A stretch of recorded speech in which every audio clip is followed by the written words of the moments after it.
तो guys sorry first के एक ब्रांड न्यू वीडियो में आप सबका स्वागत है। तो आज का वीडियो बहुत ही ज़्यादा खतरनाक होने वाला है क्योंकि आज हम डिस्कस करने वाले हैं क्या होता अगर थॉर स्नैप करता है एवेंजर एंड गेम मूवी में। क्या इन्फिनिटी स्टोन्स का पावर थॉर का बॉडी को डैमेज करती या फिर थॉर सर्वाइव कर जाता उस स्नैप से। तो क्या होता, चलो वीडियो में जानते हैं। एवेंजर इन्फिनिटी वॉर ले लो या फिर Avenger end game, infinity stone से अगर सबसे ज़्यादा किसी का टक्कर हुआ है वो है गॉड ऑफ थंडर यानी कि थॉर ओडिनसन। तो मेरे भाई देखो, इस वजह से तो ये टक्कर का वीडियो 100% ज़रूरी था। तो देखो मतलब जब हमारा हल्क भाई साहब स्नैप करने को मतलब रेडी हो जाते तो उससे भी पहले हमारा थॉर रेडी हुआ था कि मेरे भाई मुझे दे दो, मैं स्नैप करूंगा।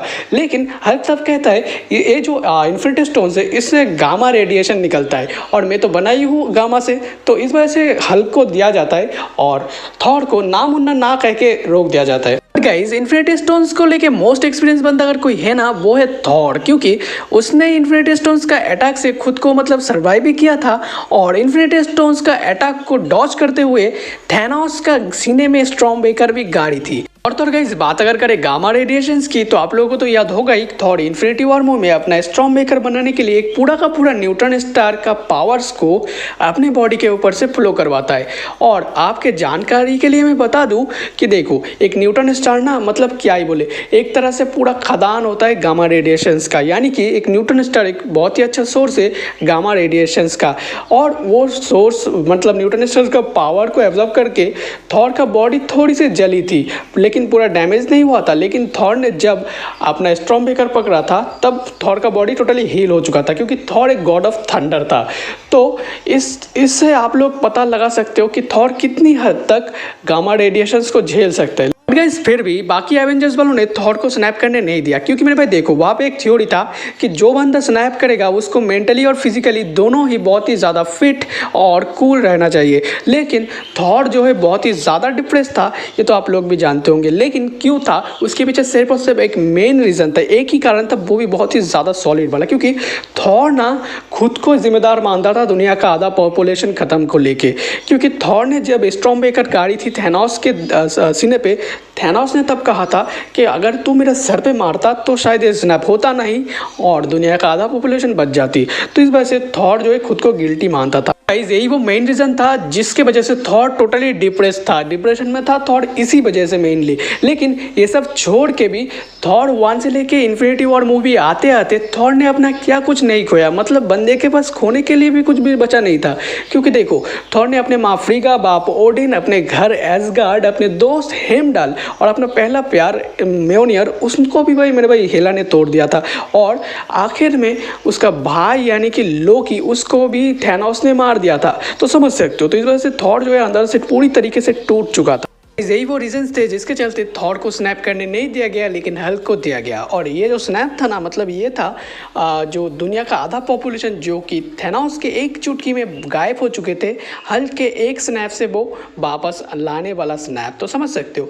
लेकिन यहाँ पे एक चीज़ नोटेबल है कि देखो मतलब थैनोस के स्नैप से जो गायब हुए थे वही सारे वापस भी आते हल्क के स्नैप से। लेकिन जो मतलब यूं ही मर गए थे या फिर कोई भी मतलब जैसे कि नाताशा, जिसको कि हल्क वापस लाने का कोशिश कर रहा था और उसी चक्कर में नाताशा तो वापस आने से रही लेकिन हल्क का हाथ जल गया। समझ सकते हो, मतलब जो चीज़ स्नैप की वजह से गायब हुई थी वही सारी चीज़ें वापस आएंगी, मतलब इंसान। समझ सकते हो। कुछ ऐसा ही सीन होता थॉर के साथ भी। अगर हल्क की जगह थॉर स्नैप करता तो थॉर 100% एक ही स्नैप से दुनिया का आधा पॉपुलेशन तो ज़रूर वापस लाता। लेकिन थॉर ये भी कोशिश करता कि थॉर अपने माँ बाप और जिनको भी थॉर ने खोया था उन सारे के सारों को वापस लाने की। लेकिन ये जो कोशिश था ये 100% फ्लॉप जाता, जैसे कि हल्क गया था नाताशा का मामले में। वैसे गाइस थॉर और भी ज़्यादा फ्रस्ट्रेटेड और डिप्रेस्ड हो जाता, जिसके चलते थॉर दुनिया के लिए बहुत बड़ा खतरा बन जाता। तो इसी वजह से बाकी एवेंजर्स वालों ने थॉर को स्नैप करने नहीं दिया। लेकिन अगर बात करें थैनोस और थैनोस के आर्मी को मिटाने वाला स्नैप की तो 100% मेरे भाई definitely Thor without any damage of 6 infinity stones snap भी कंप्लीट करेगा और थैनोस की आर्मी को भी उड़ा देगा विदाउट एनी डैमेज। समझ सकते हो, मतलब इससे क्या होता, थॉर और थेनोस के बीच में जो रिवेंज था वो फुलफिल किया जा सकता था। सो गाइज इसके पीछे बहुत से रीजंस है, इस वजह से मैं ये बता रहा हूँ। क्योंकि मेरे भाई देखो, थॉर मतलब एक गॉड है, गॉड ऑफ थंडर, तो नॉर्मल पर्सन से थॉर का पावर्स लेवल भी बहुत ज़्यादा हाई होगा।